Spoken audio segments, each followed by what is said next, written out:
ഹബീബായ മുത്ത റസൂലുള്ളാഹി സ്വല്ലല്ലാഹു അലൈഹി വസല്ലം അല്ലാഹു സുബ്ഹാനഹു വ തആല അവിടുത്തെ ഖുർആനിലൂടെ നമ്മെ പഠിപ്പിച്ചു, ഇന്നല്ലാഹ വ മലായികതഹു യുസല്ലൂന അലൻ നബി യാ അയ്യുഹല്ലദീന ആമനു സല്ലു അലൈഹി വസല്ലിമു തസ്ലീമ. അല്ലാഹുവും അവൻ്റെ മലക്കുകളും ഹബീബായ മുത്ത റസൂലുള്ളാഹി സ്വല്ലല്ലാഹു അലൈഹി വസല്ലമ തങ്ങളുടെ പേരിൽ സ്വലാത്ത് ചൊല്ലുന്നുണ്ട്.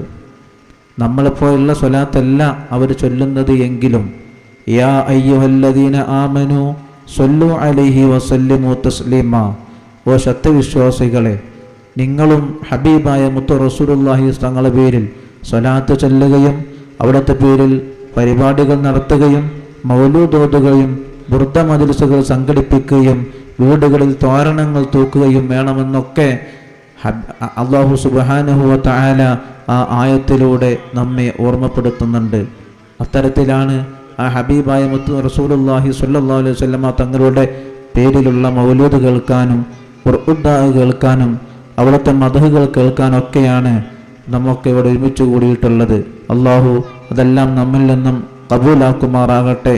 വമാ അർസൽനാക ഇല്ലാ റഹ്മത്തൽ ലിൽ ആലമീൻ, ലോകർക്ക് അനുഗ്രഹമായിട്ടല്ലാതെ ഹബീബായ മുത്ത് റസൂലുള്ളാഹി സ്വല്ലല്ലാഹു അലൈഹി വസല്ലമ തങ്ങളെ ഞാൻ അയച്ചിട്ടില്ല എന്ന് ഖുർആനിലൂടെ അല്ലാഹു നമ്മെ പഠിപ്പിക്കുന്നുണ്ട്.